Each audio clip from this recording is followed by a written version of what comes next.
jagung gitu ya, pocok. Itu adalah secara filosofi itu adalah simbol dari pohon kehidupan.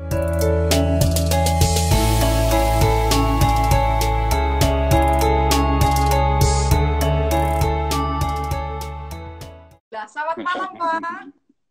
Selamat malam. Waduh, Pak Lintu. Selama ini Iya. saya mengagumi Bapak selama ini hanya baru lewat buku. Tapi kemudian malam ini dapat kesempatan bisa langsung berbincang dan berguru bersama kawan-kawan. Matur Gitu nuwun. ya. Oke, Sip. sami-sami. Iya. Sambut siap ya Pak. Waduh, itu batik-batik di belakang itu sangat menggoda iman ini. Ada yang dari Bangkalan, ada yang dari Sampang, dari Pamekasan. Ini yang Sumeneb yang nggak saya tampilkan. Karena susah. Baik. Jadi malam ini semoga 4 kabupaten di Madura saged terekspos semua ya. Sampang, Bangkalan, Pamekasan, sampai batik-batik Keraton Sumeneb, karena kita punya narasumber yang komplit cintanya sama batik Madura. Baik, Pak Lintu, kalau ditanya Pak Lintu, apakah awalnya tuh cinta Pak Lintu ini kepada batik, kemudian menginspirasi seni rupa dan desain di bidang desain interior, atau sebaliknya artefak atau kemudian makam-makam raja-raja di Madura ataupun desain-desain arsitektur di Madura itu yang justru mengilhami Pak Lintu kemudian jadi cinta batik Madura. Monggo, duluan mana nih kalau menurut Pak Lintu kira-kira? Ya, sebentar, saya meralat dulu ya tadi. Saya S2-nya di ITB, betul, tapi S3-nya saya di ITS. Tadi ada yang protes. Ya, kalau tadi saya dari UK Petra, betul. Oke. Baik. Ya, jadi kalau kita melihat sementara ini, batik di Madura ini kurang ada korelasi ya antara batik dengan ukiran atau ragam hias yang di luar batik. Jadi ada sedikit sesuatu yang berbeda. Oke. Mungkin juga nggak salah karena perkembangan batik itu mungkin loh ya, ini baru mungkin karena memang saya belum mendapatkan riset yang mengatakan bahwa batik di Madura itu sudah ratusan mungkin 1000 tahun lebih gitu ya. Jadi batik ini kan susah karena kain, jadi nggak bisa berumur panjang. Betul. Jadi kalau dari artefaknya ini agak sedikit berbeda. Baik. Kira-kira begitu. Jadi apakah arsitektur atau interiornya dulu atau ragamnya baru batik atau kebalikannya? Bukan itu. Tapi buat saya secara pribadi, ya sebelum saya di sekolah desain memang saya pecinta batik, sudah senang dengan batik. Tapi karena keterbatasan finansial begitu ya dulu waktu kecil, jadi hanya mengoleksi ya batiknya orang tua saja yang notabene batik Jawa Tengah. Tapi setelah sampai ke Jawa Timur dan melihat begitu luar biasa batik Jawa Timur, nah di situ baru mulai jatuh cinta. Oke. Berarti artinya bidang-bidang desain pada arsitektur nggak berkorelasi secara langsung, tetapi ya mungkin keterkaitan seni itu kurang lebih ada katanya Pak. Betul. Kalau jadi yang klasik itu antara arsitektur, antara ukir, antara batik, itu ada beberapa yang memang memiliki kesamaan nilai dan bentuk. Tapi tidak semuanya. Jadi hanya bagian-bagian kecil secara prinsip atau esensi saja. Baik. Begitu.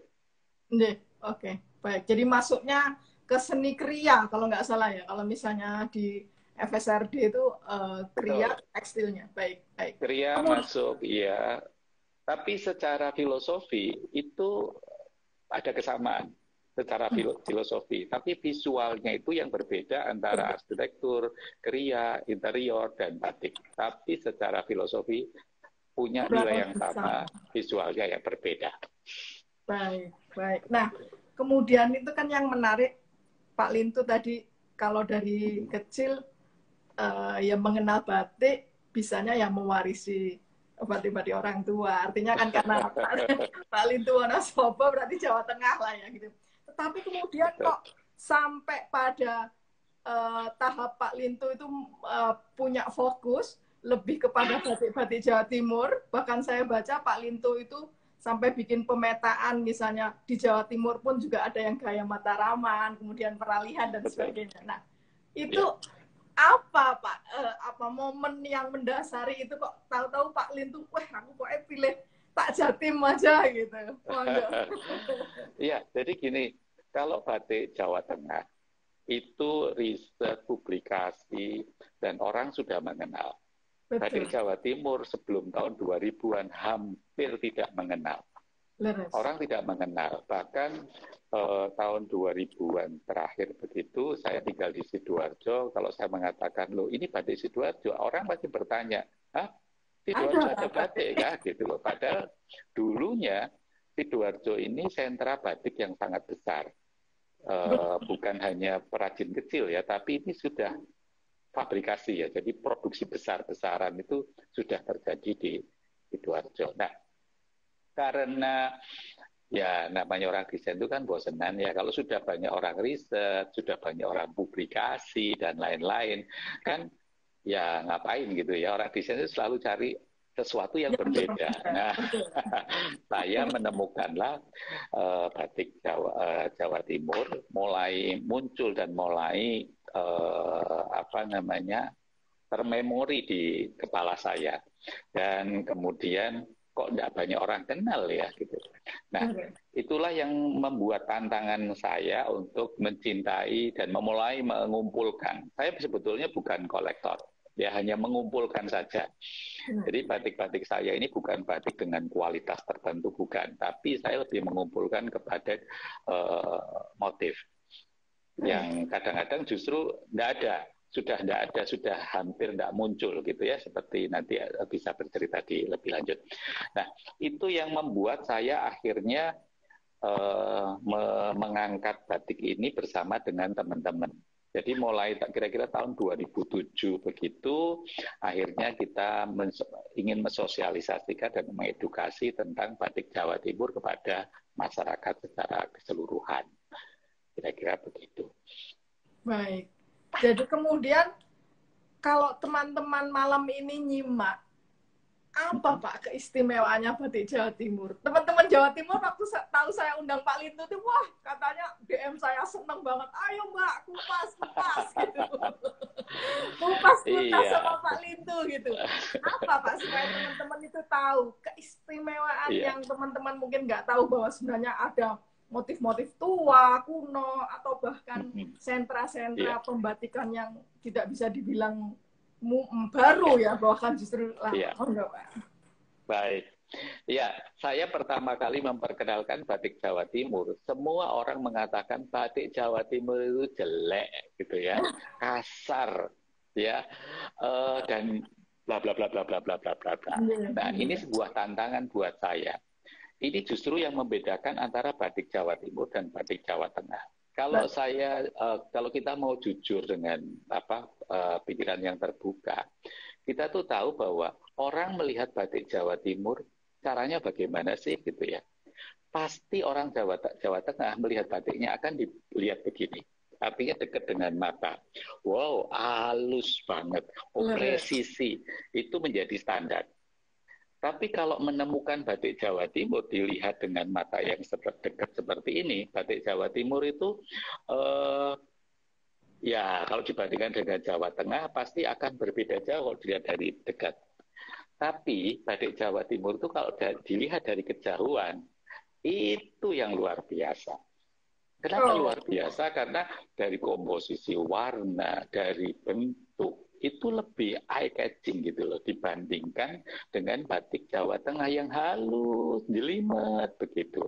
Jadi kalau misalnya kayak yang saya gantung gitu dari kejauhan pasti cantik, dipakai jauh lebih cantik. Nah, kemudian itulah yang akhirnya banyak orang setuju dengan itu. Jadi kalau misalnya kita fashion show, batik Jawa Timur itu lebih di mata itu lebih mencolok mata gitu loh. Tapi kalau batik Jawa Tengah ya klasik begitu ya, rata-rata memang mereka ya bagus gitu loh. Tapi lebih apa ya saya bilang itu apalagi misalnya batik pedalaman begitu ya lebih rata gitu ya kalau dilihat dari mata. Karena tidak ada sesuatu yang sangat menonjol sekali. Itu yang akhirnya orang, oh ya betul juga ya. Jadi cara melihat batik itu tidak bisa dengan, kalau batik Jawa Timur jangan dilihat dengan kacamata Jawa Tengah. Saya melihat batik Jawa Tengah, jangan melihat dengan kacamata Jawa Timur begitu. Nah, itu yang membuat memang ada salah satu kelemahan ya batik Jawa Timur ini kalau di mata desain fashion design. Karena apa? Dulu itu ekspresif. Jadi otodidak. Itu benar-benar batik itu antara satu dengan yang lain berbeda. Karena apa? Tangan ini beda-beda. Satu orang membuat akan berbeda. Karena apa? Karena dia tidak digambar terlebih dahulu. Rata-rata begitu. Kalau batik Jawa Tengah kan harus digambar dulu jadi presisi. Jawa Timur enggak. Jadi ekspresif gini. Itu yang membedakan dan itu memberikan spirit yang sangat berbeda. Kira-kira seperti itu bedanya batik Jawa Tengah dan batik Jawa Timur gitu loh. Nah, itu yang harus dipahami. Nah, berkaitan dengan tadi sudah disinggung tentang pemetaan, betul. Jadi memang batik Jawa Timur secara geografi budaya itu mempengaruhi batik. Ada daerah yang disebut Mentaraman. Jadi memang itu wilayah secara politis waktu itu memang pengaruh Mentaramannya kuat seperti Ngawi, Bojonegoro, kemudian Kediri, kemudian Pacitan, Ponorogo. Itu memang pengaruh Mentaramannya, pengaruh batik pedalamannya sangat kuat sekali. Bahkan sampai warna motif kuat sekali. Tapi kalau sudah ke utara, mulai Tuban, Lamongan, kemudian Gresik, Surabaya, Madura gitu ya, terus kemudian Sidoarjo dan lain itu punya karakter yang berbeda. Banyuwangi itu juga berbeda lagi. Nah, yang nasibnya agak sedikit nggak enak itu sebetulnya area-area seperti Tulungagung, Kediri, kemudian Mojokerto ini peralihan. Oke. Jadi ada lebih samar gitu ya. Statusnya. Peralihan antara Mataraman tadi dengan pesisiran, jadi muncul begitu. Nah, Madura itu masuk ke pesisiran, tapi kalau Madura yang timur, yang Sumeneb, itu pengaruh Mataramnya cukup kuat. Iya, cukup kuat. Nah, ini menarik karena ada satu desa di Pamekasan ini yang khusus menghasilkan produk-produk batik Mentaraman. Jadi pengaruh parang begitu masuk. Di daerah lain nggak ada. Jadi jangan pernah berharap menemukan parang di Tanjung Bumi atau Tanjung Bumi Bangkalan. Itu pasti bukan batik lokal gitu ya. Kira-kira seperti itu. Nah, itu yang membuat akhirnya kita paham bahwa geografi budaya batik di Jawa Timur itu memang sangat khas.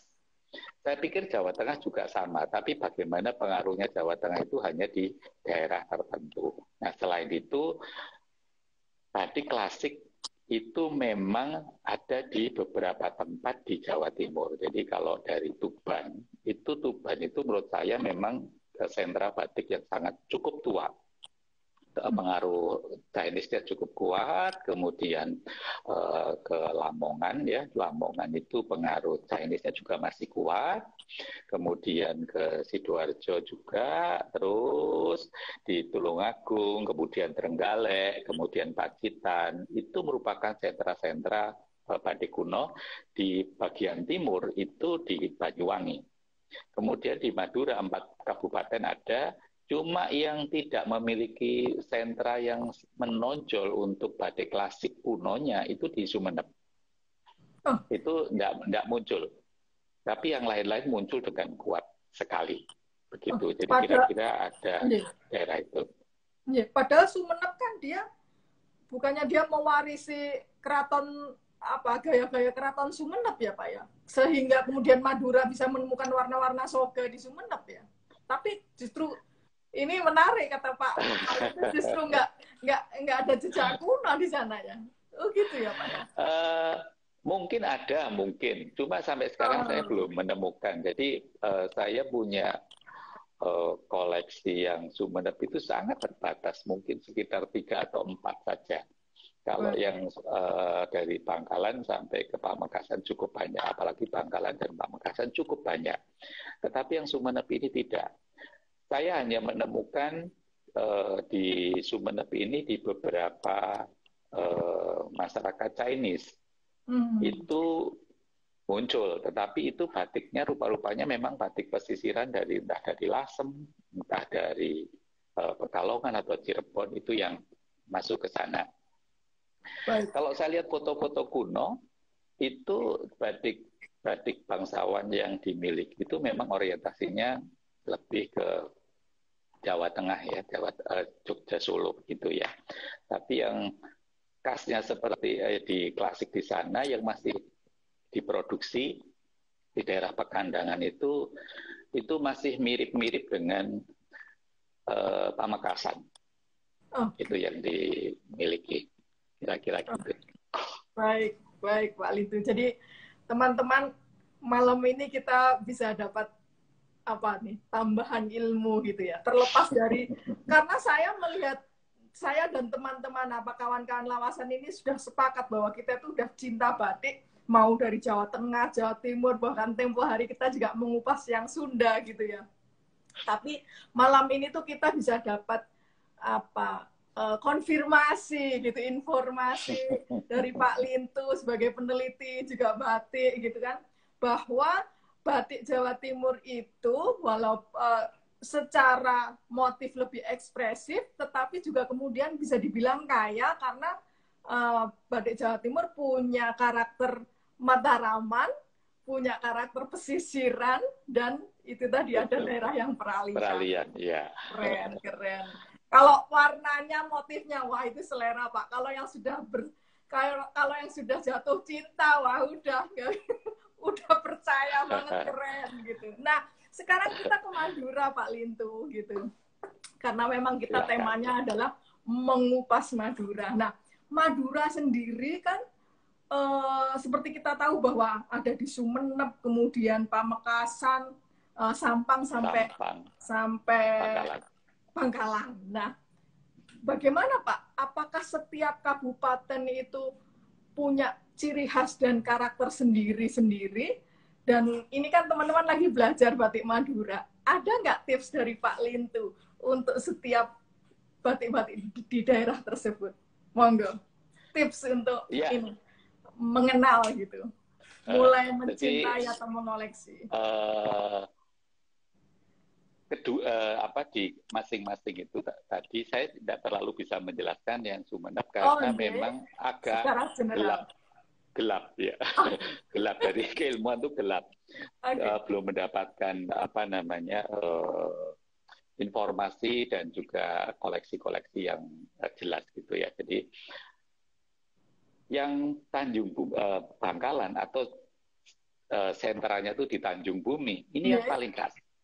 Artinya dia masih bisa bertahan dengan sekarang, mulai yang gaya dulu sampai dengan sekarang, pewarnaan dulu sampai sekarang, ada perubahan tetapi juga tidak. Nah, masing-masing ini punya karakter motif dan warna dan teknik yang berbeda. Nah, kalau Pamekasan ini orangnya tuh seperti orang Pekalongan ya, jadi cepat menyerap informasi, teknologi, ilmu pengetahuan dan inovasi sekali. Nah, yang berkembang dengan teknologi terbaru apapun juga begitu ya. Jadi cepat sekali itu Pamekasan. Sehingga batik Pamekasan ini terakhir ini muncul Hokosan. Kemarin mungkin Pak Rusdi sudah sebagai Pak Rusdi Yunadis batiknya lurus. Jadi dia salah satunya yang mempopulerkan istilah baru Hokosan, Hokokai Pamekasan gitu ya. Jadi polanya pola Hokokai, tetapi isennya itu dengan isen Pamekasan. Ya, Pamekasan. Ya, karena motif maupun pola Pamekasan dan Bangkalan itu berbeda banget. Ada yang bentuknya sama, namanya berbeda. Jadi itu memang fakta ya, tidak bisa dipungkiri. Kemudian yang Tanjung Bumi karena memang dia berada di pinggir pantai dan hampir mungkin 90 sampai 100% itu kan kehidupannya mereka nelayan. Bukan nelayan sih, pelaut ya. Jadi sangat akrab dengan dengan alam pantai. Maka muncullah motif-motif seperti udang, ikan, kapal itu masuk. Baik. Kalau di Pamekasan dia memang berada sebetulnya tidak jauh dari pantai, tetapi rata-rata si pembatik ini adalah petani.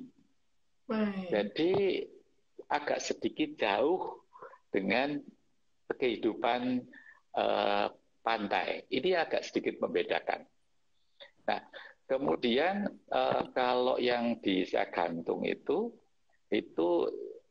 Tasikmalaya atau Sikmalajeh ya, itu adalah sebuah ini populer banget gitu ya, populer banget karena ini punya punya background filosofi atau cerita yang cukup menarik karena itu berbicara tentang ombak laut gitu ya, ombak laut. Jadi kenapa? Karena memang masyarakatnya yang sangat dekat dengan laut dan berkaitan dengan budayanya. Ini masyarakat Tanjung Bumi ini rata-rata dulu suaminya itu kalau berlayar bukan sehari, tapi berbulan-bulan. Dan jadi itu sebagai kerinduan si istri terhadap suaminya gitu ya. Ada sebuah riset yang mengatakan bahwa ekspresinya dituangkan. Iya, betul. Nah, perempuan Tanjung Bumi ini ada 3 kategori. Jadi perempuan yang muda, kemudian yang baru menikah, dan yang sudah tua. Kerinduannya lain-lain ya, Pak? Kerinduannya kan beda.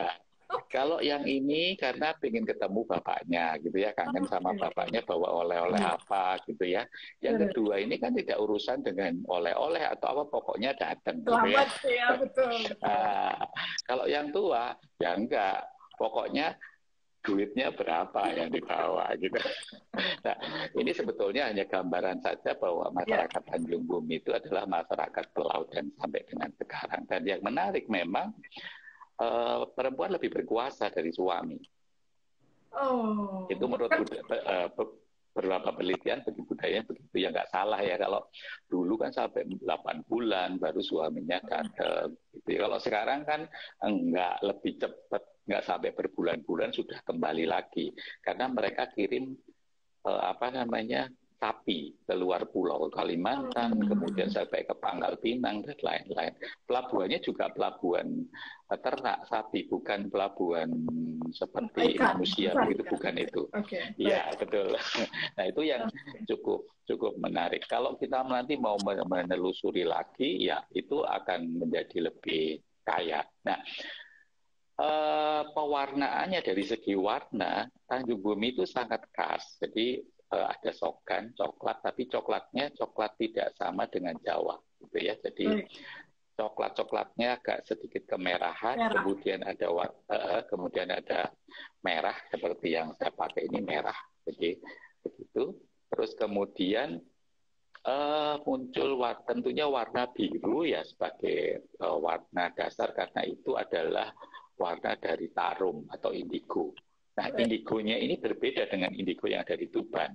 Oh. Kalau di jenisnya berbeda. Kalau yang di Tuban itu daunnya besar-besar. Kalau yang ini enggak, daunnya kecil-kecil sekali. Dan itu memang ada di sepanjang pantai gitu ya. Di pinggir-pinggir itu sangat banyak sekali. Jadi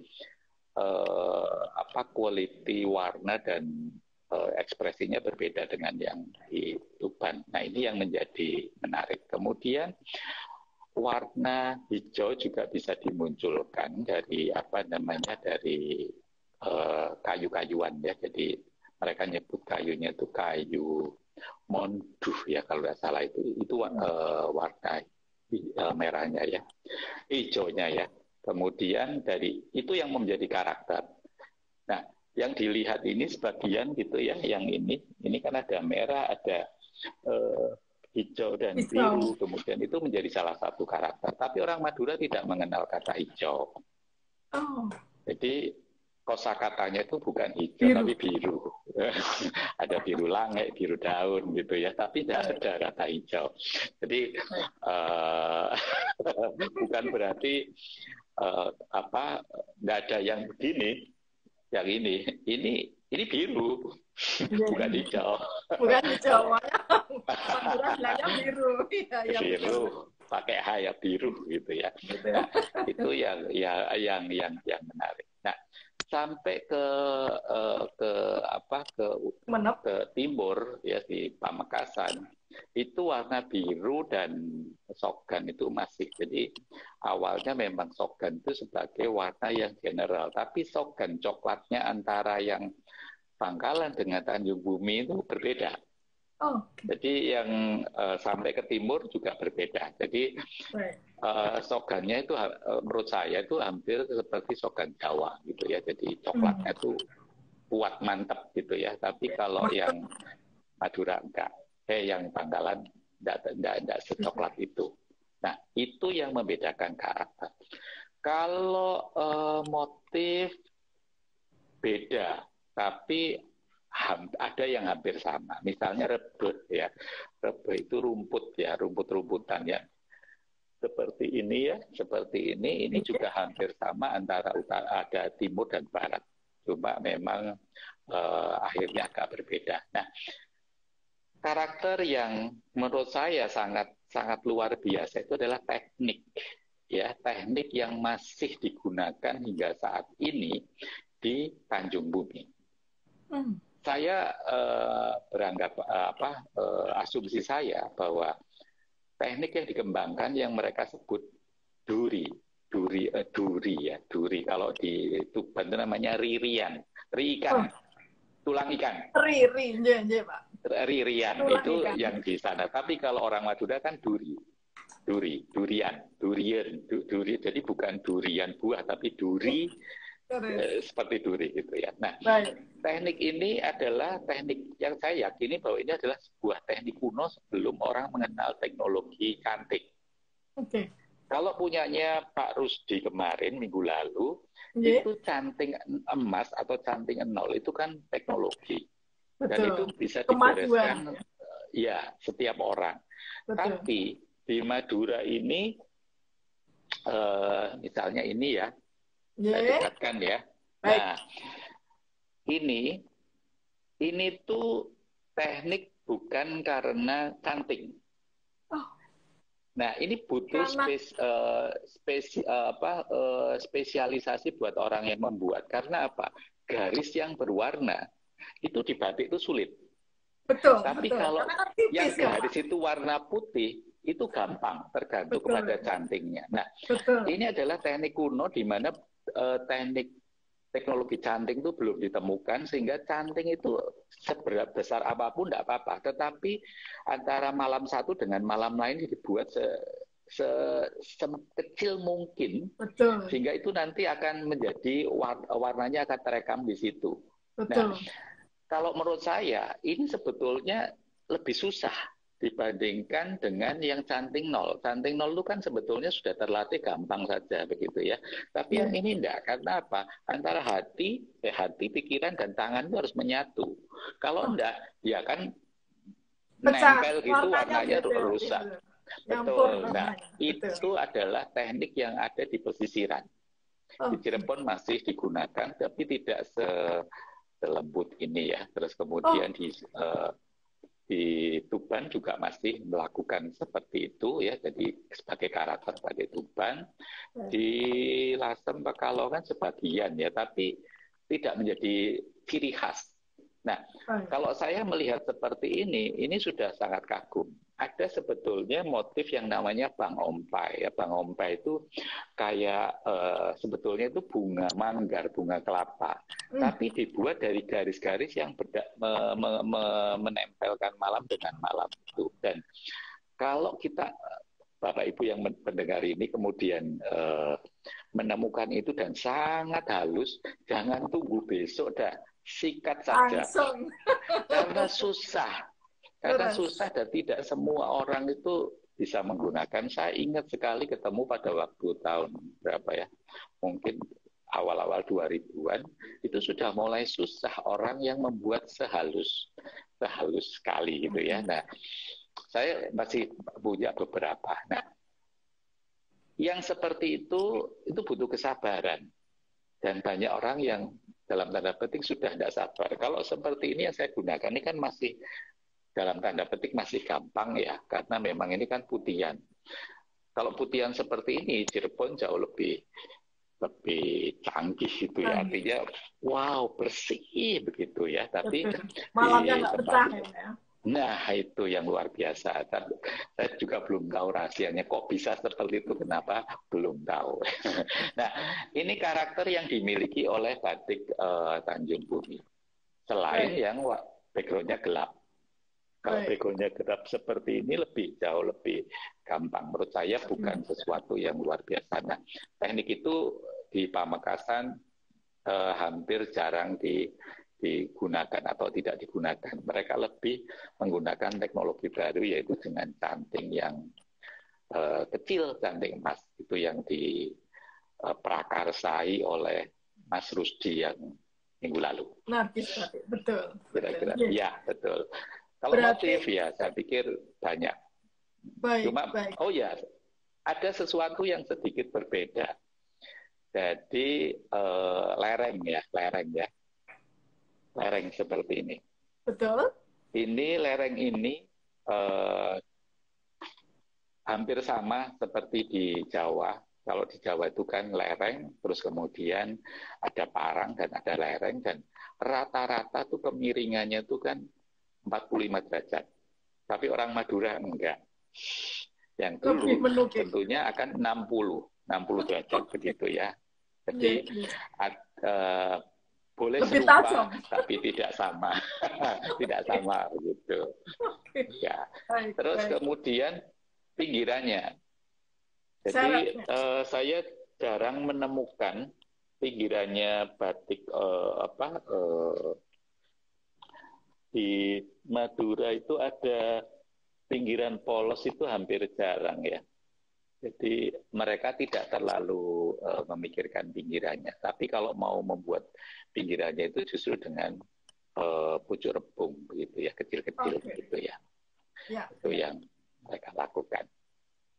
Baik Pak. Jadi ini menjawab penasarannya kawan-kawan semuanya, bahwa bahkan di Madura pun itu juga nggak bisa dipukul rata ya Pak ya, punya karakter sendiri-sendiri ya. Baik. Betul. Itu tadi Pamekasan itu kayak Pekalongannya Madura, inovatif gitu. Kemarin di Kerek gitu, nah salah satunya di Desa Kerek, kemudian di Tanjung Bumi yang mewarisi teknik-teknik susah, yang gentongan juga ya Pak ya, di Tanjung Bumi ya Pak ya.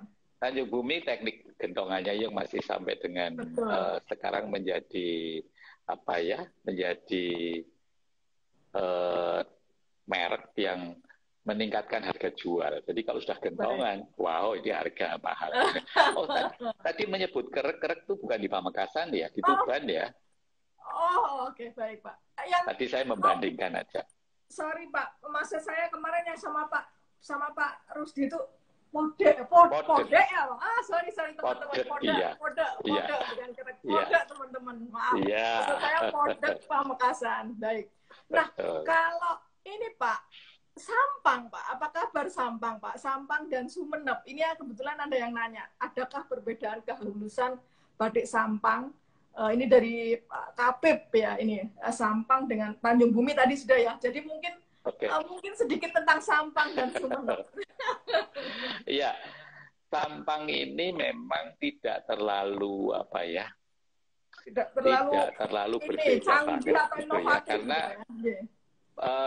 Jaraknya tuh antara Sampang dan Pamekasan itu kan bersebelahan. Oke. Jadi karakter itu agak sedikit samar buat orang yang tidak terlalu kenal. Ini kebetulan saya punya yang Sampang. Ini kalau pakai istilah Jawa itu ini kembang gadung, gitu, penggedung ya, jadi kembang gadung. Agak sedikit berbeda karakternya. Tapi dari segi motif tidak terlalu jauh dengan Pamekasan. Baik. Ya, kan. Terus mereka itu kan memang sekarang ini SDM-nya tidak sebanyak Pamekasan ya. Jadi pembatiknya juga menurut saya itu berbagi mentahannya gitu ya. Jadi kalau yang saya perhatikan tuh Bang Gedung yang seperti ini tuh menjadi salah satu karakter. Warnanya coklatnya berbeda dengan Pamekasan. Dengan Pamekasan. Kira-kira begitu. Iya. Baik. Ya, terus kemudian kalau Sumeneb, kalau yang Sumeneb ini saya memang memburunya dulu itu di sentra Pekandangan. Jadi Pekandangan ini juga tidak jauh dari Pamekasan. Rupa-rupanya analisa saya itu ada dua sentra. Yang satu tuh sentra yang memang dikerjakan oleh para bangsawan di kota Sumeneb ya. Kemudian yang di Pekandangan ini adalah yang batik rakyat gitu ya, artinya masyarakat biasa yang mengerjakannya. Betul. Nah, tidak berbeda jauh karakternya, cuma warnanya ini yang membedakan. Yang Sumeneb saya memperhatikan lebih soft dibandingkan dengan yang soft ini bukan berarti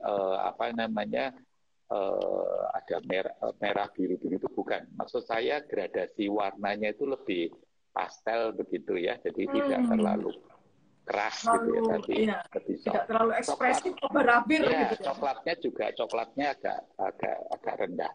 Kemudian hijaunya juga agak rendah. Nah, itu yang menarik. Nah, satu hal yang sebetulnya di Pekandangan ini ada dulu yang saya temukan di awal-awal Pekandangan ini batiknya tuh batik mungkin kalau bahasa Jawanya batik deso ya. Batik petani.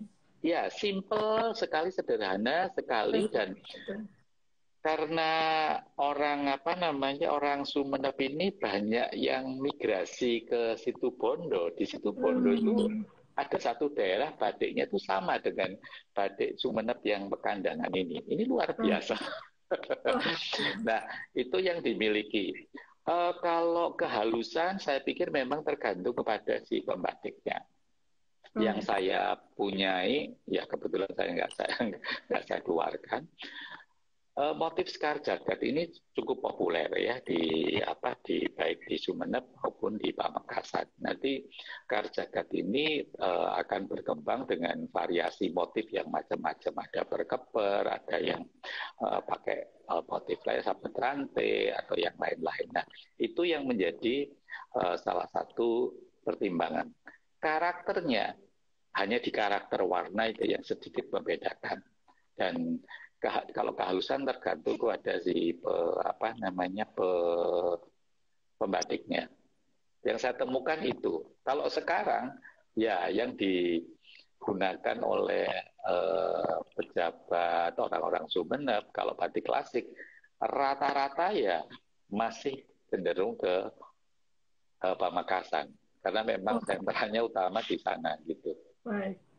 Karena Pamekasan pusat inovasinya ya gitu ya. Tapi kemudian saya pikir begitu dan orangnya agresif. Betul. Kemudian konon kalau misalnya kawan-kawan mau bilang kalau mau nemuin batik yang masih agak-agak slogan, nah Sumeneb lah tempatnya. Kemudian Yang batik yang agak mahal Tanjung Bumi lah ada di di Bangkalan. Dulu. Oh. Kalau sekarang enggak. Kalau Baik. sekarang semuanya punya yang mahal-mahal gitu ya. Yang kemarin kan punyanya Hokoka itu sudah sampai 20-30 juta. Leres, luar biasa. Jadi teman-teman, ini sampai teman-teman betah loh ini Pak, nggak bergeming loh ini, masih nyimak Pak Lintu.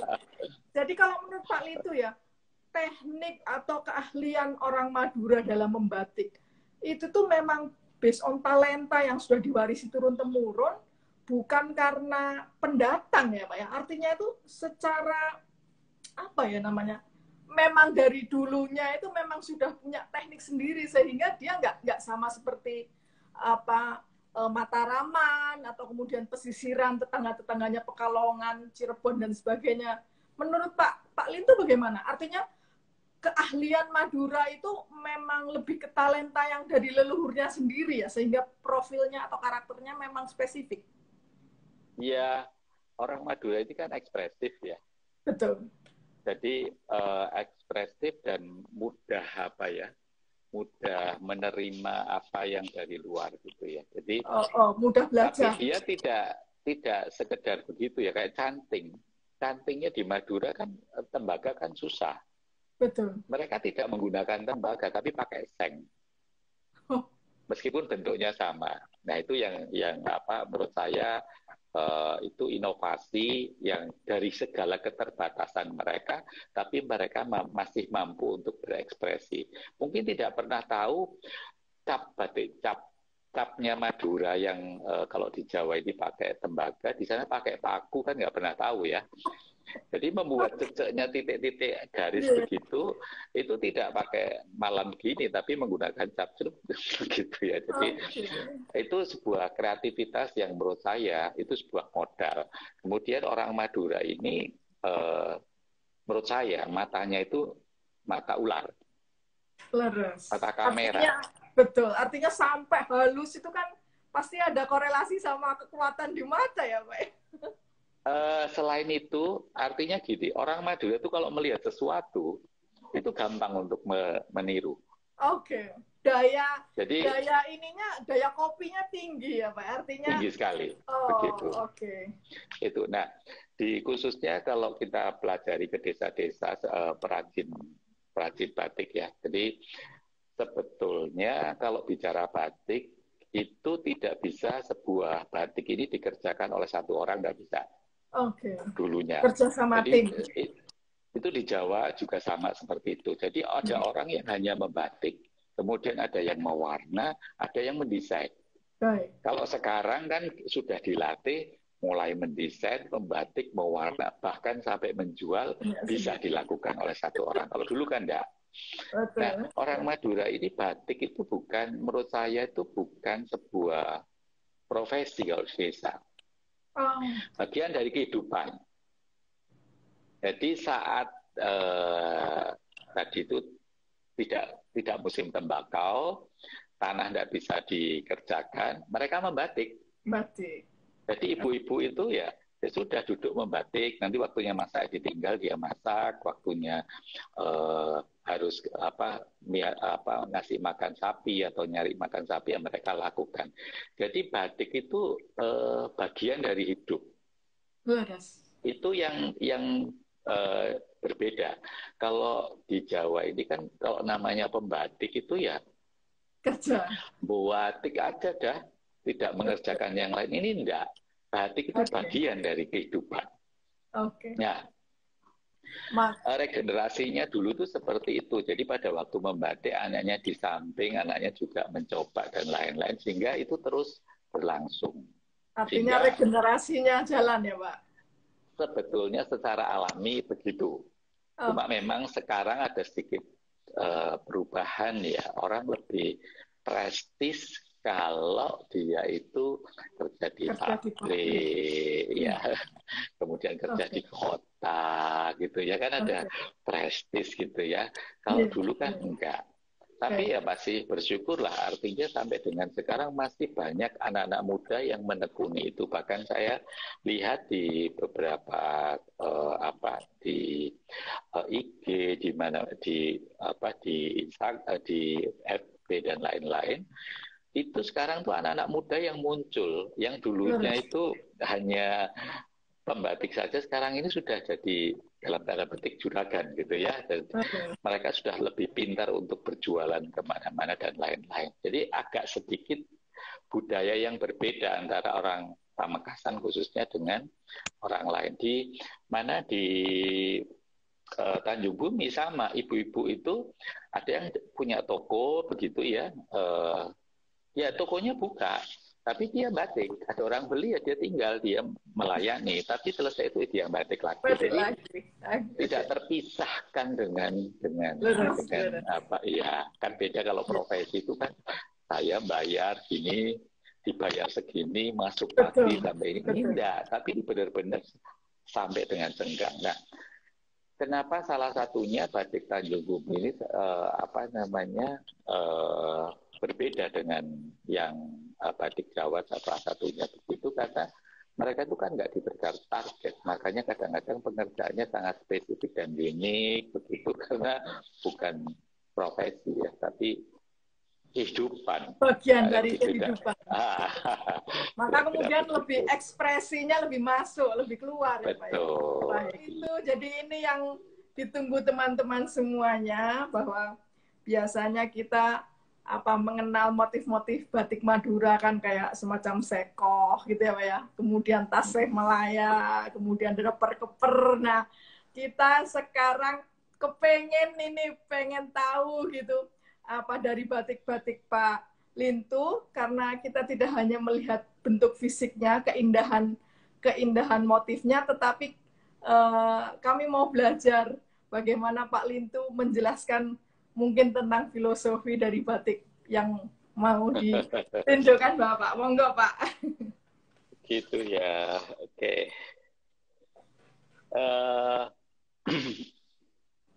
Yang batik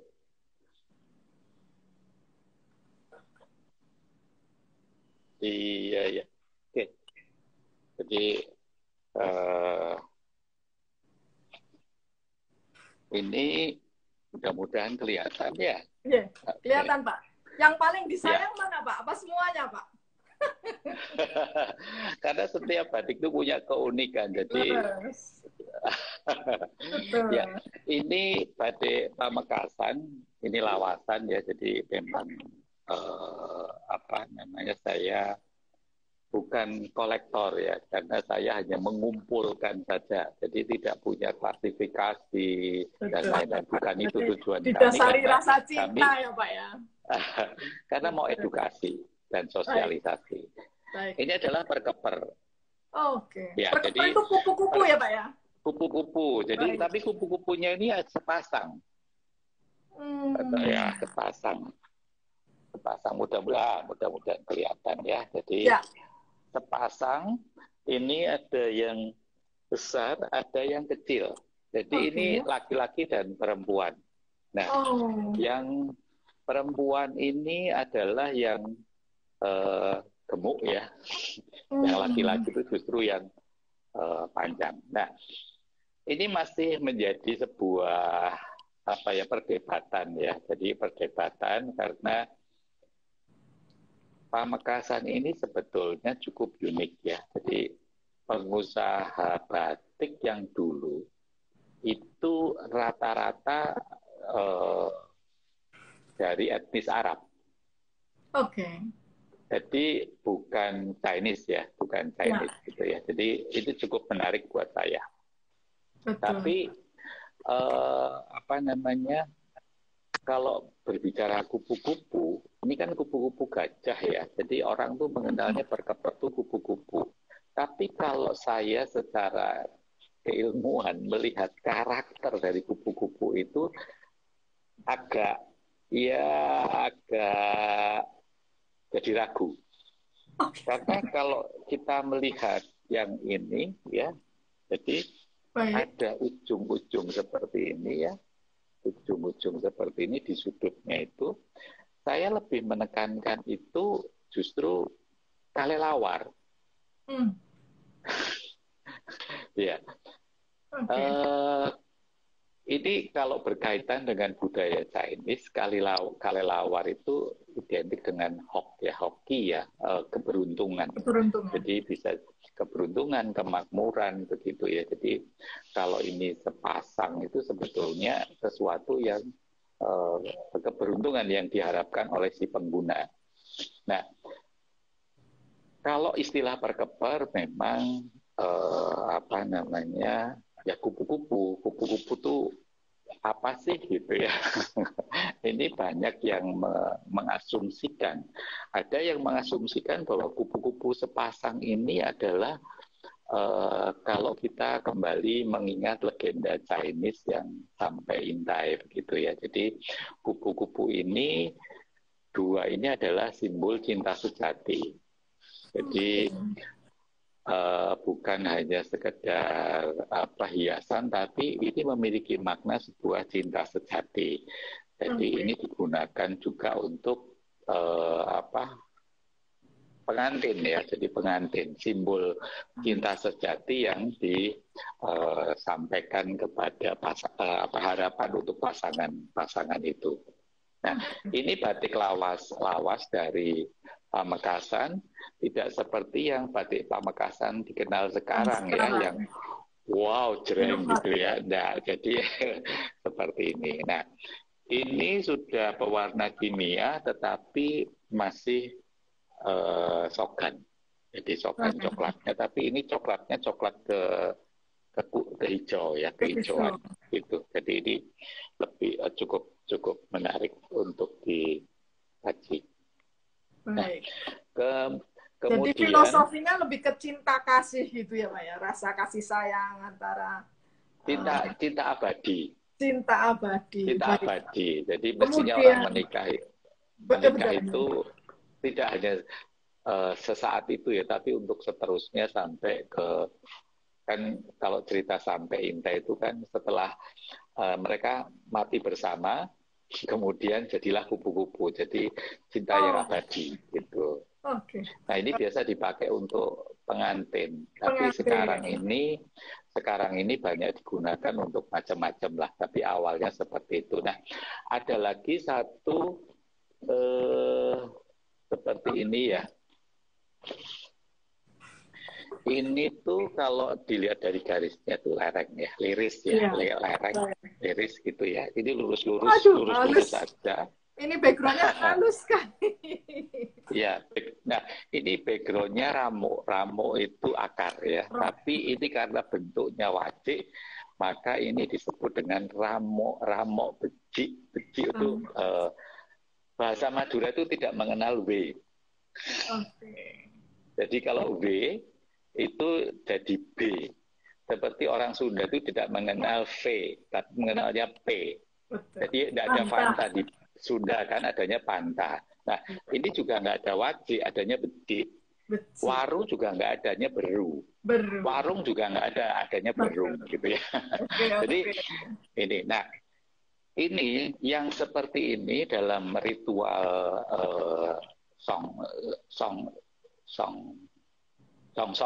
ya, song Madura. Jadi song Madura ini ritual sebelum perempuan ini besoknya menikah, gitu dari ini gitulah. Nah ini adalah ritual untuk kalau sekarang tuh sebetulnya ya, kalau sekarang tuh bahasa modernnya Vespa. Jadi mengharumkan bagian vital. Cuma ya berbeda dengan gaya yang sekarang. Kalau yang dulu setelah ada ritual itu oleh seorang tua-tua atau dukun gitu, kemudian dia duduk di kursi, kursinya itu bawahnya lubang. Betul, pakai ratus gitu ya Pak? Nah, ya pakai ratus ya. Jadi itu persiapan untuk perempuan yang mau menikah besok, dan ritual itu disebut song ya. Nah, kainnya itu adalah liris. Liris itu Bukan lurus-lurus liris. begini. Ya, Ya, ya. lurus. Bukan udah liris ya. Ya, liris ya, Pak. Lirisnya Ya, tuh lereng ya. Jadi lereng itu liris. Kemudian yang ini, kenapa kok menggunakan ini?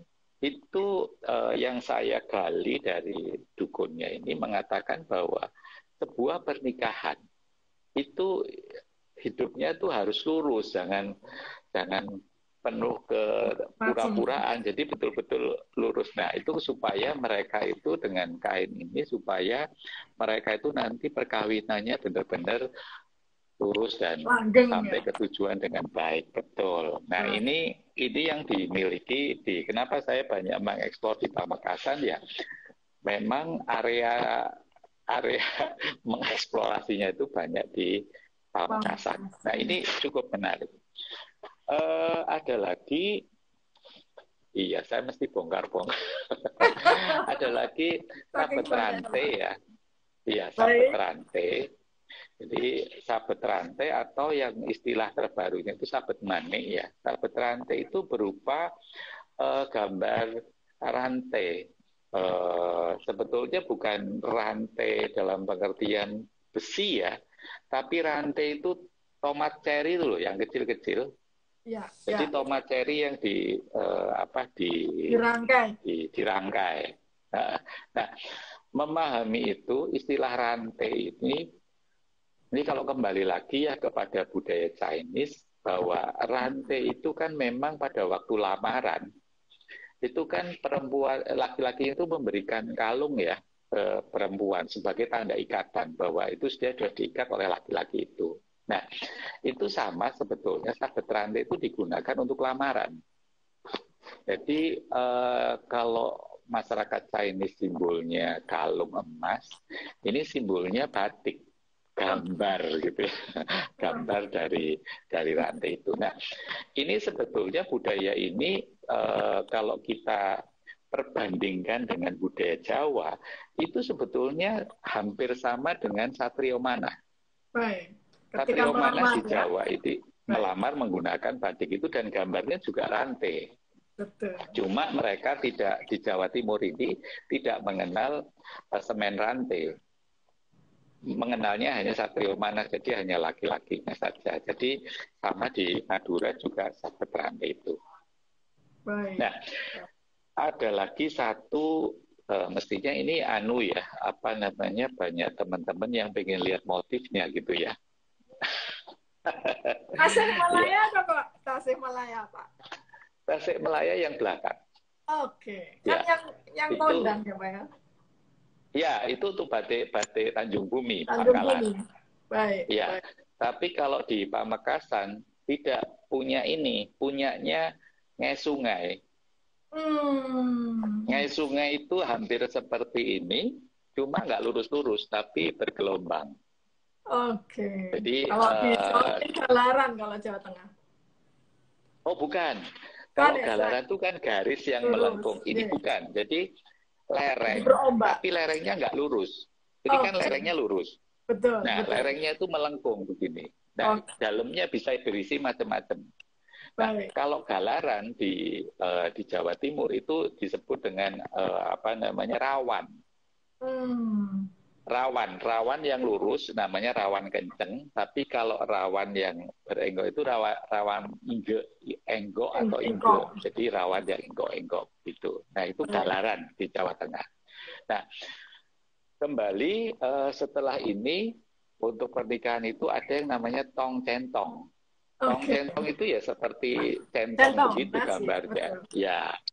Nah, tong Oh. centong ini secara filosofi sebetulnya orang Madura itu unik sebetulnya ya. Kalau mereka itu lamaran, gini, boleh cerita budaya dulu? Monggo. Jadi orang Madura itu laki-laki yang masuk ke keluarga perempuan. Perempuan. Jadi perempuan ini kalau menikah, orang tua itu wajib membuatkan rumah untuk anak perempuannya. Kemudian Hmm. suami ini tinggal datang, tinggal masuk. Nah, untuk dia masuk itu biasanya mereka membawa perlengkapan satu ranjang. Jadi rumah itu kosong. Tapi setelah dia menikah, suaminya itu akan membawa ranjang, kemudian membawa tempat gerobak begitu ya. Isinya dulunya mestinya batik. Jadi bisa dibayangkan satu kotak besar begitu isinya batik. Nah kalau batiknya harganya katakanlah 1 juta, nggak cukup itu 10 batik itu nggak cukup. Tapi sekarang ada siasat. Sekarang ini kan tidak gerobak tapi lemari. Jadi yang depannya aja yang diisi batik, belakangnya enggak. Jadi kelihatannya di bawah itu batik. Nah, sehingga batik-batik itu menjadi bagian dari kehidupan masyarakat Madura ya, khusus tidak semua sih, tergantung kepada area-area yang memang seperti itu. Tapi rata-rata laki-laki itu akan membawakan batik kepada perempuan pada waktu melamar. Nah, salah satunya itu ya tadi ya ada tong centong, itu jaminan bahwa si suami ini akan menghidupi, menafkahi sepanjang hidupnya. Kemudian tadi itu ada sabet rantai karena dia itu mau mengikat ya, mengikat. Tadi yang berkeper itu memberikan sebuah harapan untuk cinta selamanya, cinta abadi ya, cinta selamanya, meskipun ada juga yang tidak selamanya ya cintanya. Nah, kemudian ada lagi melati setoor. Melati setoor itu sebenarnya komposisi bunga melati. Nah, ini memiliki arti pertama cinta yang tulus. Jadi yang diberikan kepada seorang perempuan ini sebetulnya cinta yang tulus, bukan cinta yang embel-embel begitu. Harapannya tuh sebetulnya seperti itu. Nah, kalau mereka tidak mengenal batik yang namanya Sidomukti, nggak mengenal. Sidomukti Sidoluhur, kemudian Sidoluhur nggak mengenal, kemudian Truntung juga mereka nggak mengenal, kemudian Wahyu Tumurun juga nggak mengenal, sehingga pada waktu mereka mengadakan pesta pengantin, bukan itu yang muncul, tetapi ya batik-batik seperti tadi itu. Jadi perkeper itu biasanya digunakan, kemudian karjagat itu menjadi salah satu bagian. Nah, ini yang yang Tasik Melaya ya, Tasik Melaya atau Tasik Melajer gitu ya. Itu tadi sudah saya ceritakan ya. Jadi itu memang sebuah ekspresi ya, ekspresi tentang pantai. Tetapi kalau yang lebar itu bukan hanya sekedar itu. Ada 2 gambar yang menunjukkan sebuah simbol laki-laki dan perempuan. Jadi harmonisasi antara laki-laki dan perempuan. Jadi itu memang urusannya antara laki-laki dan perempuan.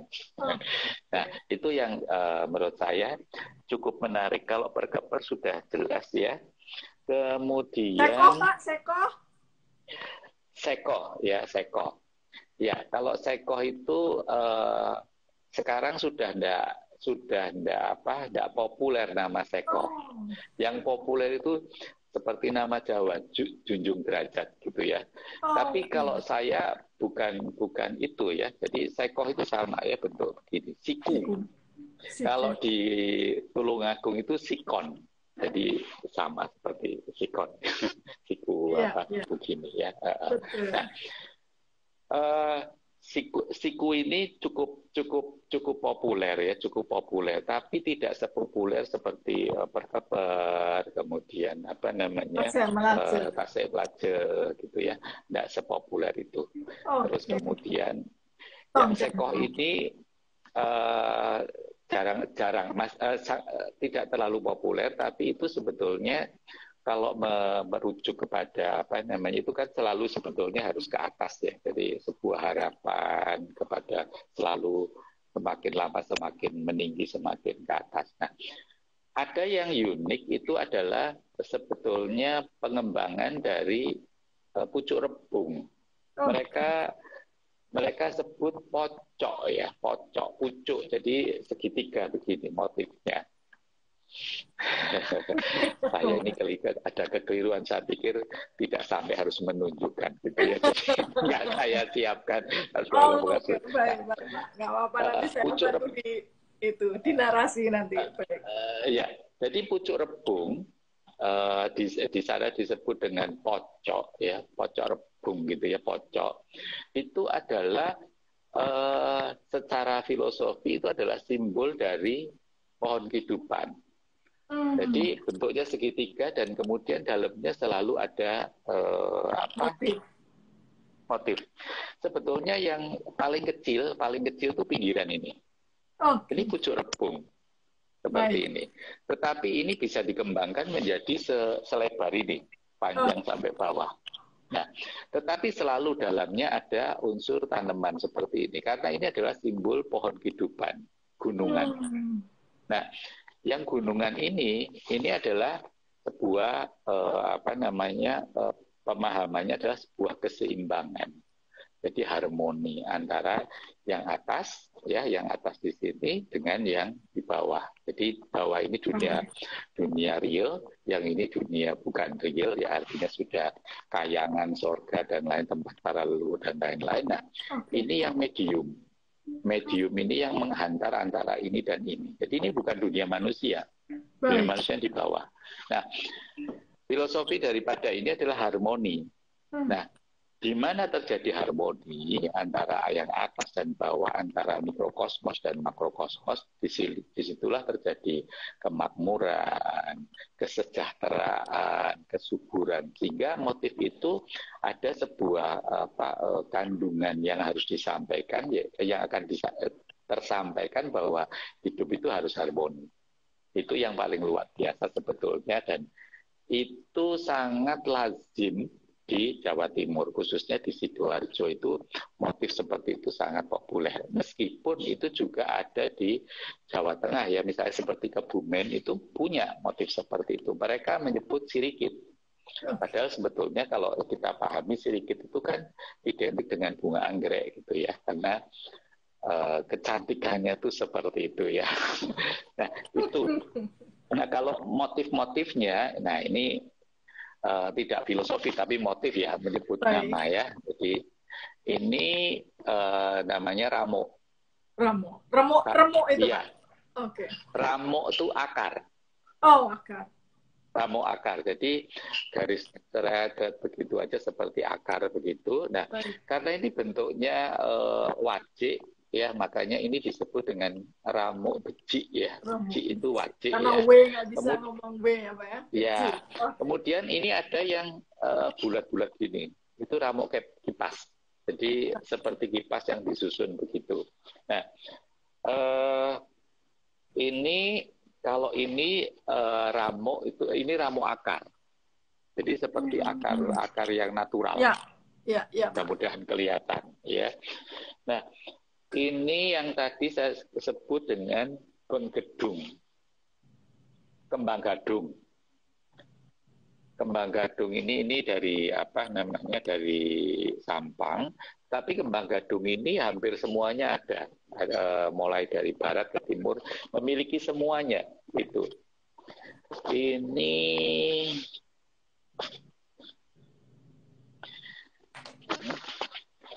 kalau yang ini sebetulnya harusnya memang kalau pola tolernya gini itu rumput. Rumput ini disebut dengan rebeh. Bahasa Maduranya itu rebeh. Tapi kalau sudah begini bulatan gini itu bisa jadi bengkopi, kembang kopi. Bunga kopi, betul. Bunga kopi, iya. Terus mana lagi ya? Kalau ini sama liris ya. Jadi di Madura itu nggak mengenal parang, liris ya Pak ya? Liris, iya. Karena memang kita tidak punya melinjon itu tidak punya. Oke. Jadi hanya garis-garis saja. Nah, lirisnya ini nanti komposisinya macam-macam ya, jadi bisa sangat-sangat variasi ya. Jadi liris itu bisa berarti apa, kecil, bisa yang besar. Kalau di Jawa kan enggak, kalau liris itu cenderung kecil-kecil ya. Kalau lereng itu gede-gede. Nah kalau parang ada karena ada melinjonya disebut dengan parang begitu. Oke. Kemudian, nah sebetulnya ada yang unik ini. Waduh, merahnya Madura punya ya Pak ya. As. Ini merah Tanjung Bumi. Oke. Jadi bukan karena mereka punya sekarang sudah yang warna alam sudah nggak bisa. Hampir nggak ada. Ini kemudian, alam atau kimia, Pak? Ini rasanya bukan alam, meskipun ini lawas ya, lawasan ya, karena ini saya dapatnya juga belum jahit. Ya, masih apa? Ini tuh dulu ini harta kekayaannya orang kaya, tapi sekarang sudah tidak kaya lagi, sehingga barang-barangnya ini dijuali. Nah, saya kebagian. Tapi bisa membayangkan itu dulu sangat berharga lah ya Pak ya. Atau enggak iya, punya standar atau grade yang tinggi. Baik. Ya, mungkin seperti itu. Kalau dari batikannya juga masih sangat halus sekali gitu ya. Ini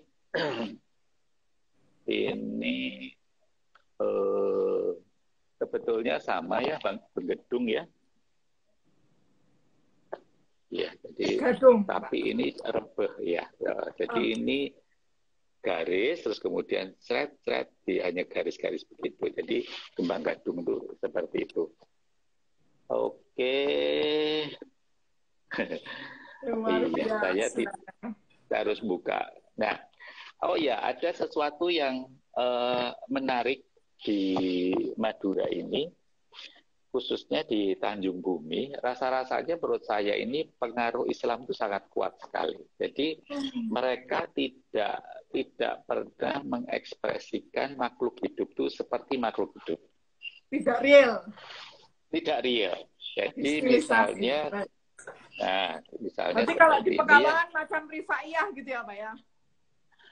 Ya, kira-kira seperti itu, tapi tidak se ekstrim itu. Okay. Jadi kayak burungnya ini kan agak sedikit aneh gitu ya. Jadi tidak seperti burung pada umumnya. Kemudian ada beberapa, kalau di gendongan itu selalu muncul lipang, kaki seribu. Nah, kaki seribu itu kepalanya tidak kepala binatang, tapi bunga. Nah, itu untuk menurut saya itu untuk menghindari. Betul. Jadi itu pengaruh Islam sangat kuat sekali. Kemudian yang namanya koceng rendu, ya itu kucing, ya itu juga sama. Kepalanya bukan kepala kucing, badannya sama seperti masih bisa ditangkap itu kucing. Terus kemudian gajah sekeren. Gajah sekeren ini juga enggak. Kakinya banyak ya Pak ya? Kakinya banyak. Nah, kenapa kakinya banyak? Ini sebetulnya saya mendapatkan ilmu ini dari penelitian tesis dari waktu itu alumni mahasiswa ITB S2 ya, bahwa mereka dari desain komunikasi visual itu menunjukkan bahwa kenapa kok kakinya 6? Enggak 4, gajah kan 4, tapi kakinya 6, kemudian belalainya juga enggak 1. Itu secara visual dari ilmuwan simbol itu adalah kartun, jadi benda bergerak. Jadi bukan gajah mati yang digambar begitu ya, tapi gajah yang bergerak 3D betul, tapi diekspresikan sesuatu yang gitu. Betul. Nah, itu juga gajahnya tidak berwujud gajah. Jadi hampir semua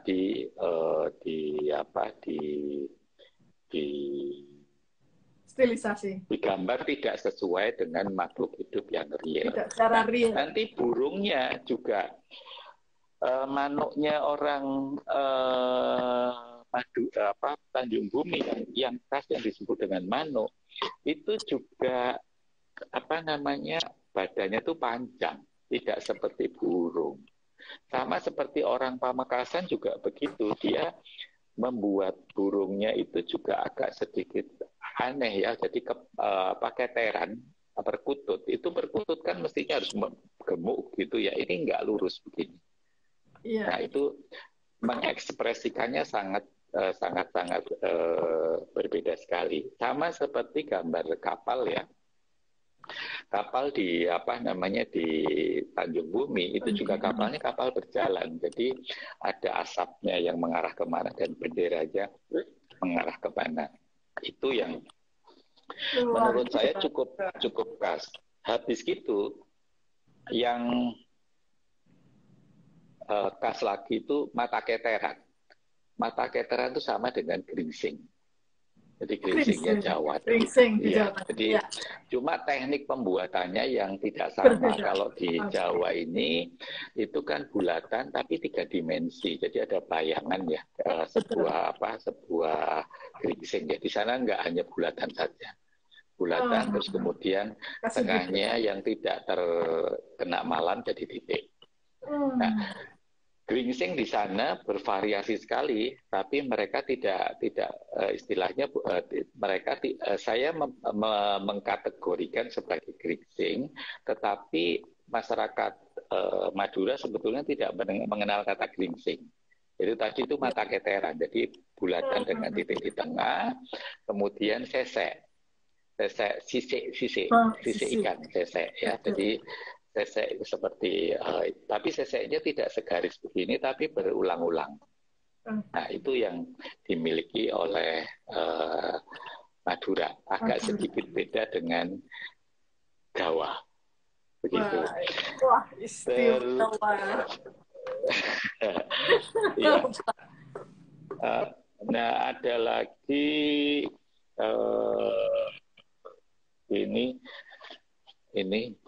mudah-mudahan kelihatan ya. Ya, ini terlihat, Pak. Ya, merah. Ya, ini disebut sabut ya, sabut. Okay. Kemudian yang ini bulu ajem ya, bulu ayam ya. Ya, seperti bulu. Nah, ini bulu ayam ini yang saya tadi garis kalau ini sih tekniknya rasanya nggak terlalu seperti yang ramu. Kemudian itu hanya 2 macam. Jadi iya, kira-kira begitu. Waduh, matur nuwun sangat Pak Lintu. Iya, sama-sama. Teman-teman udah sangat senang banget ini, jadi teman-teman bisa sampai betah gitu. Saya bikin 2 sesi juga masih setia ini, saya lihat ini. Siapa ini? Oh, Trisna ini juga anak muda nih Pak, Madura juga ini. Apa kabar? Mudah-mudahan bisa saling berbagi. Betul, ya Mas Kholil ini. Kemudian Gading ini dari Pemuda Berkain Surabaya. Selamat malam. Kita lagi berguru sama ahlinya Madura ini. Makanya Pak di Kompas juga disebutkan semua pengrajin kalau ditanya Pak Lintu kenal. Hampir. Ya, enggak juga lah. Banyak yang kenal karena kita sering berkunjung begitu. Baik, berarti artinya kunjungan agak sering ya, Pak ya.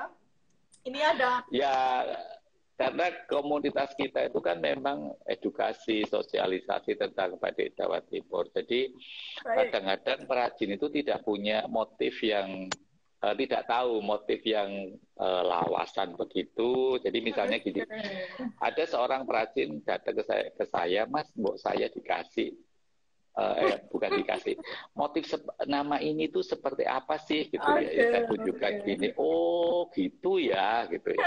Jadi saya mengumpulkan bukan karena kualitas, tapi karena banyak yang kata kelangkaan. Jadi karena sudah langka, jarang orang mengenal, kemudian saya nemu ya saya koleksi. Kadang-kadang sobek pun saya kumpulin karena itu edukasi. Betul. Leres Pak. Saya juga akhirnya lama-lama dengan batik-batik lawasan ini pun saya juga bisa memetakan bahwa ternyata untuk mengumpulkan batik pun itu ternyata banyak banyak karakternya gitu. Ada yang suka keindahan, kemudian riwah sama signature gitu. Tapi ada juga yang untuk edukasi, mau sobek juga betul. tetap di ini, ada yang mau dipakai atau ada yang mau dilus-lus aja gitu. Tapi Baik, belum baik. tahu toh cara saya mendapatkan. Oh gitu ya Pak ya. Saya kalau cerita sebetulnya malu. Oh Ya, gitu.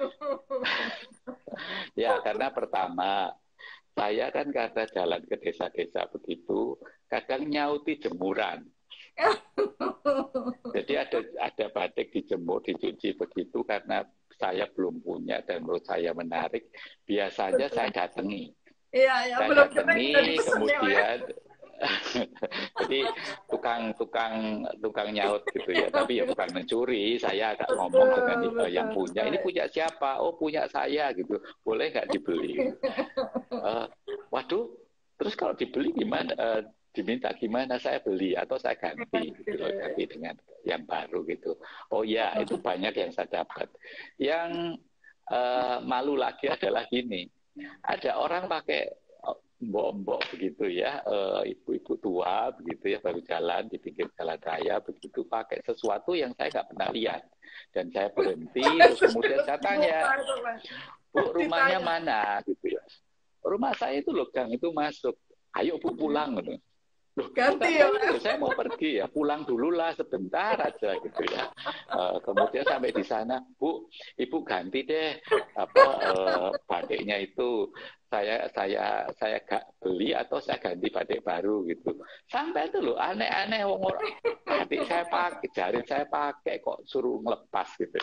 Ya Betul, akhirnya betul. memang saya dapat itu. Kemudian kalau belusukan ke rumah-rumah begitu, sering mendapatkan mereka yang unik-unik. Nah, ada salah satu yang batik itu ternyata punya cerita.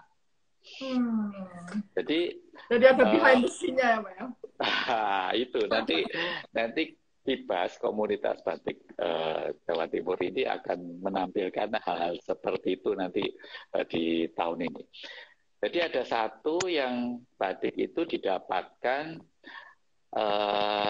jadi dulu lamaran itu dikasih batik itu, ya batikannya bagus. Kalau di Jawa Tengah itu hampir seperti udan iris, tapi Baik. warnanya waktu itu merah. Mhm. Nah, tapi saya ini tidak dapat cerita langsung ya, karena ini para teman-teman saya yang bisa mendetek story di belakangnya itu, dia bercerita, Pak, batik Bapak yang ini itu dulunya adalah batik pemberian dari seorang kekasih kepada perempuan, sama-sama pengusaha batik. Tapi entah kenapa akhirnya laki-laki ini meninggalkan. Nah, perempuan ini saking jengkelnya batik yang tadinya warna merah bagus dibatik lagi dan kemudian diwarna sogan tua. Jadi itu yang saya dapatkan. Itu Luar menarik. biasa. Ada lagi satu lagi ini batik upeti. Oh, Jadi memiliki dari Sumeneb, sejarah Pak. karena bukan, ini batik Sidoarjo, Oke. tetapi upeti untuk saya tidak tahu raja atau pokoknya upeti ke bangsawan di Bangkalan agar batik ini tuh menjadi komoditas yang bisa masuk ke Bangkalan. Ini disebut dengan batik Storjoan. Nah, banyak orang mengatakan batik Storjoan ini adalah batik Madura. Bukan. Itu adalah batik Sidoarjo untuk yang konsumsi dikirim. Madura. Ya. Nah, kemudian batik ini sampailah ke Gresik. Dan saya dapatkan lawasannya ya karena saya tidak bisa mendetek apa yang terjadi di belakangnya itu, maka teman-teman yang mampu mendetek itu bercerita, wah ini batik berharga sekali karena punya story gitu ya. Story-nya apa? Sebelum sampai ke Bapak ini ternyata bla bla bla bla bla bla begitu. Nah, itu banyak sekali yang saya punya gitu ya. Jadi kadang-kadang juga tidak sengaja Tapi ya itu, jadi dikenal katanya, oh tukang melorot gitu ya. Jadi tukang melorot embok-embok ya di pasar dan lain-lain. Dan banyak juga yang benar-benar dikirim ke rumah sama beberapa orang. Iya. Loh, kenapa kok dikirim? Saya kan nggak beli. Nggak, Pak, kalau di rumah saya ini kan disimpan. Tapi kalau di Bapak bisa jadi materi edukasi. Iya, dan banyak orang yang bisa dapatkan manfaat. Jadi beberapa koleksi saya ini adalah pemberian. Yang saya tidak perlu beli gitu loh. Jadi cara mendapatkannya itu ya unik, aneh gitu ya, tidak terpikir. Kirim Tuhan, Pak. Iya betul. Ada lagi satu. Saya ini pengen sekali punya apa namanya, sarung encim. Betul, betul. Nah, yang pertama saya dikirimi dari Solo. Dah ambilin sajalah ini, karena sama orang-orang biasanya dibeli 200.000, tapi halus sekali. Terus kemudian karena saya juga nggak mentolo begitu ya, ya saya bayar dengan 1 juta lebih gitu ya. Dan orangnya bingung, hah? Kok kamu ngasih uang segini? Iyalah, kata saya pecinta, jadi ya saya harus menghargai. Nah, akhirnya mereka menyesal-nyesal, kenapa kok dulu nggak tak kasihin kamu semua ya gitu. Itu pertama saya mendapatkan itu. Jadi yang satu lagi saya dapat kiriman 1 dus. Jadi sudah banyak orang tahu, oh kalau mau batik-batik jangan dibuang, jangan kasihkan orang, kirim aja ke Lintu gitu ya. Jadi ada sebuah toko yang anaknya itu sudah pindah ke Amerika semua, kemudian saya dikirimi 1 dus. Wah, bahagia sekali. Itu rasanya udah kayak apa ya, Pak ya? Kalau pecinta itu ya.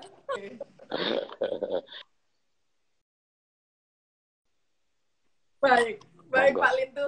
Waduh, jadi teman-teman, kita sudah simak bagaimana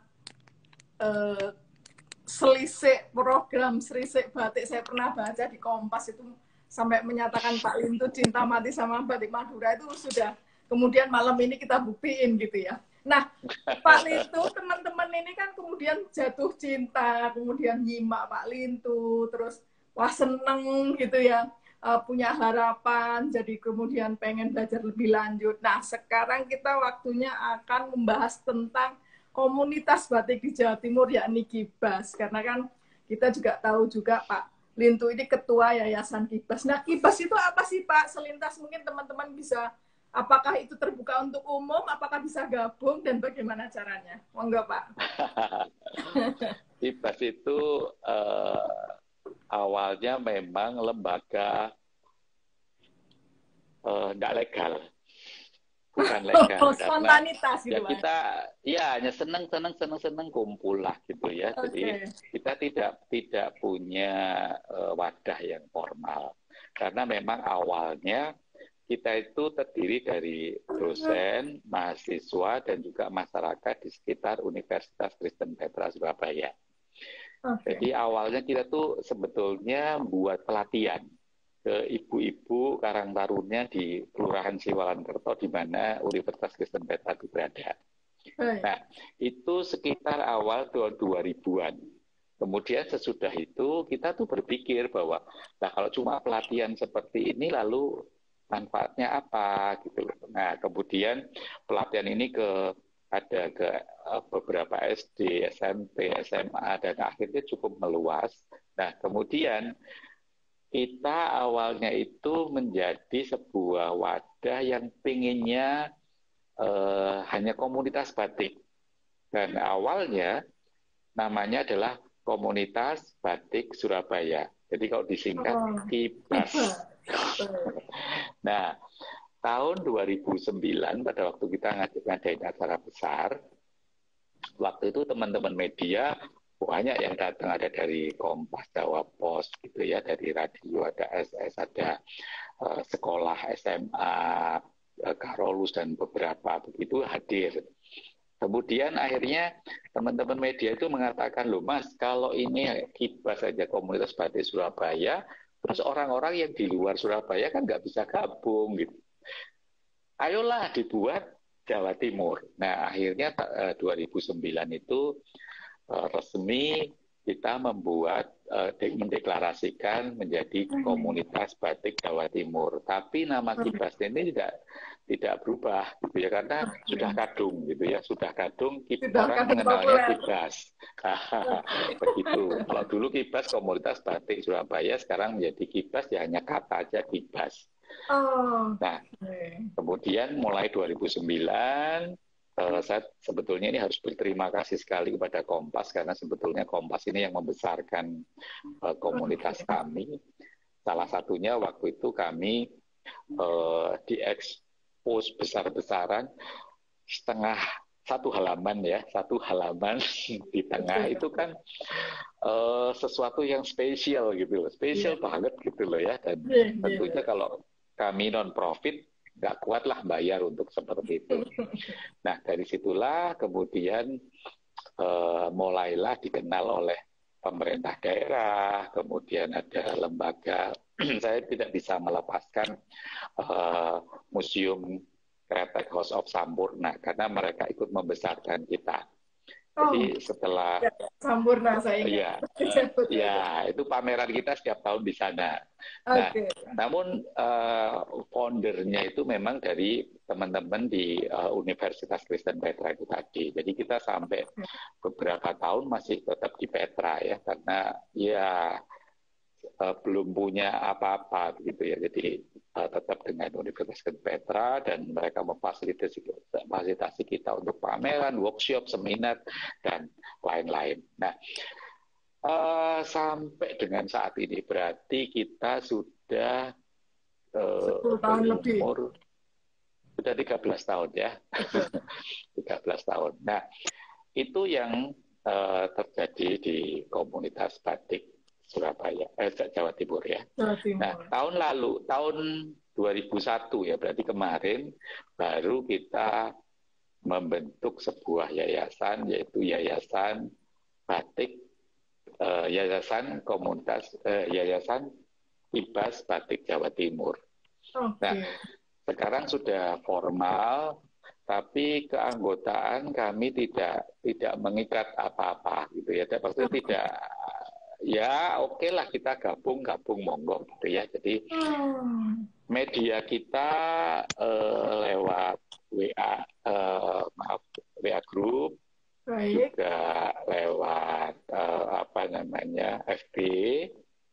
Yang IG ini belum terlalu banyak gitu ya, belum terlalu berperan banyak ya. Sebetulnya sudah ada semua, cuma kita belum aktif ya.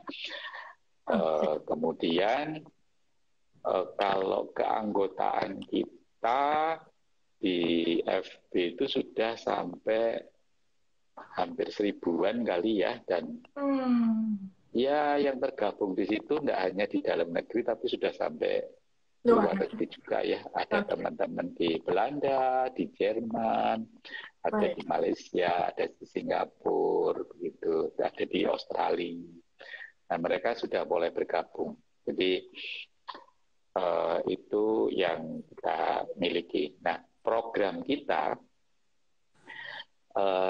akhir-akhir ini saya juga harus berterima kasih kepada Suara Surabaya ya, ada support kayak tadi ini sebelum kita di IG live gini. Tadi kita sudah diajak live juga di Suara Surabaya gitu ya. Jadi mereka sangat supporting kita. Jadi saya nggak boleh melupakan gitu ya. Jadi itu kemudian program kita yang utama itu ada pameran besar. Itu 1 tahun sekali dan setiap bulan Oktober. Nah, itu dulu diadakan di House of Sampurna sampai sebelum pandemi. Karena apa? Yang kita angkat ini bukan batik baru ya. Kalau di pameran untuk kepentingan jualan itu sudah ada fasilitasnya dari pemerintah ya. Ada event tahunan berkali-kali. Yang kita bukan. Yang kita lebih ke batik, batik edukasi dan lebih banyak ke yang lama. Yang kuno. Kenapa seperti itu? Iya, Kenapa seperti itu? Karena itu untuk referensi para perajin, pecinta batik, supaya mereka tahu bahwa, oh, batik Jawa Timur tuh yang kuno, yang lawas tuh seperti ini. Nah, Betul. mereka ternyata banyak yang kagum. Karena apa? Karena itu sudah tidak muncul. Dan mereka juga kagum bahwa, loh, ternyata batik Jawa Timur yang lawasan itu keren ya, bagus-bagus, dan ada yang halus sekali. Betul. Nah, itu yang mengagumkan. Kita mengeksplor dari satu daerah perbatikan kuno ke daerah yang lain. Jadi mulai dari Tuban, Lamongan, kemudian kalau Surabaya belum karena kita tidak punya koleksi. Sidoarjo, Kediri, Mojokerto, Trenggalek, Pacitan, kemudian ke Banyuwangi, kita sudah eksplor semua, Madura, begitu ya, Tanjung Bumi, kemudian ke Pamekasan, kita sudah eksplor semua. Terus yang terakhir ini batik kesayangan. Jadi koleksi tutor kolektor yang spesial, Jadi yang punya story. Oh ya, ini tuh batik dulu pas mantenan saya, gitu ya. Dulu suami saya sebelum menikah itu ngasih batik ini yang dipakai untuk bla bla bla bla. Jadi ada story macam-macam begitu ya. Jadi salah satunya juga ada yang dalam tanda petik gitu ya. Ini tidak boleh dibeginikan karena bla bla bla bla bla bla bla. Ya, jadi batik-batik itu yang batik kesayangan ya. Jadi terus kemudian ada yang memang batik premium. Kita pernah ungkap ini memang bukan kuno tapi batik baru, tetapi yang premium dari para perajin. Jadi memang benar-benar spektakuler. Yang waktu itu yang batik premium ini jadinya memang transaksi para kolektor, karena kan wah ini bagus sekali, berapa ini bla bla bla bla ya, itu transaksinya dengan para perajin. Itu yang kegiatan besar kita. Kemudian kegiatan lain kita ada trip kunjungan ke desa-desa. Nah, kunjungan ke desa-desa ini pesertanya cukup banyak dari Jakarta, Bandung, Semarang, Jogja, ya, bahkan yang dari beberapa yang luar negeri biasanya sudah saya mau yang bulan ini sekian, gitu ya. Jadi ikut. Nah, kenapa seperti itu? Tujuannya apa sih? Tujuannya pertama mempertemukan antara buyer dengan perajin. Jadi yang kita kunjungi ini bukan juragan, tapi pengrajin kecil-kecil. Iya. Nah, kita ke sana biasanya memang terjadi transaksi yang dalam tanda petik luar biasa gitu ya. Jadi itu ternyata supporting buat perajin kecil. Karena dengan kita hadir, mereka itu jadi semangatnya itu terbangun. Betul. Yang awalnya ada satu cerita dari sekarang sudah jadi pengusaha besar begitu ya. Jadi pertama kali dia buat, udah lama dia buat dapat laku-laku. Sampai suatu saat pas ketemu dengan kipas kunjungan dan itu dibeli, kemudian yang membeli itu ayo buat lagi, nanti saya mau beli bla bla bla bla bla bla, dan orang ini jadi semangat. Dan saya juga nggak tahu kalau sampai ada efek seperti itu, karena setelah dia jadi pengusaha besar itu bercerita bahwa awalnya adalah dari Kibas, karena Kibas yang menghargai karya saya dan mensupport saya, akhirnya saya jadilah seperti sekarang ini. Jadi itu memang salah satu metode untuk kita membangun kepercayaan, dan kita datang ke sana bukan sekedar batikmu jelek dan lain-lain.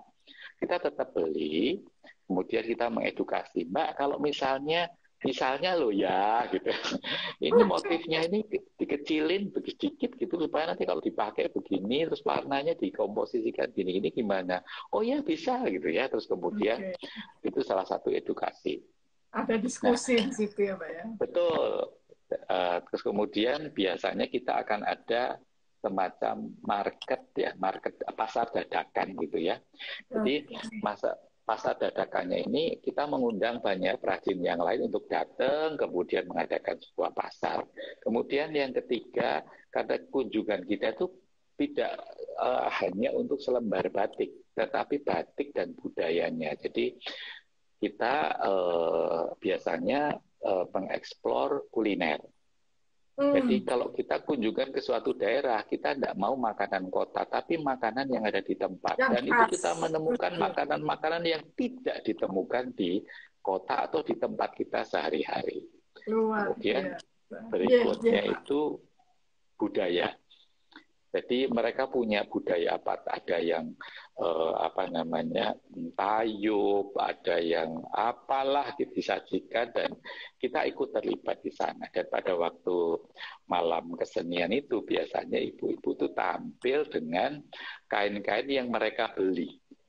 Nah, itu juga menambah percaya diri para perajin gitu loh. Oh, ternyata kalau dipakai ibu-ibu itu cantik ya, bagus. Nah, itu salah satunya. Jadi itu yang kita kerjakan. Hampir seluruh Jawa Timur kita sudah kunjungi semua, dan sudah ada yang lebih dari satu. Kemudian ada lagi satu open house dari para kolektor. Rupa-rupanya kolektor ini juga butuh acara seperti itu. Ya, dan kita beruntung karena tidak semua informasi ya Pak ya, diskusi. Betul, karena banyak kolektor yang tidak open. Tapi dengan Kibas, mereka open. Jadi untunglah kalau anggota Kibas ini bisa bergabung dan dia bisa melihat koleksinya. Ada yang koleksinya sampai ribuan, ada yang ratusan, ada yang macam-macam. Nah, itu yang kita sajikan. Selain itu, kita juga berperan terhadap lomba-lomba batik di Jawa Timur ya, di provinsi maupun kabupaten. Itu yang utama. Jadi monggo silahkan kalau bergabung bisa WA ke saya, nanti saya masukkan ke grup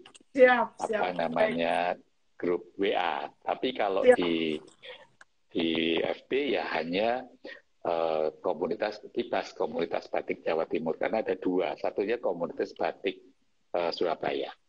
Oke, terima kasih banyak Pak Lintu.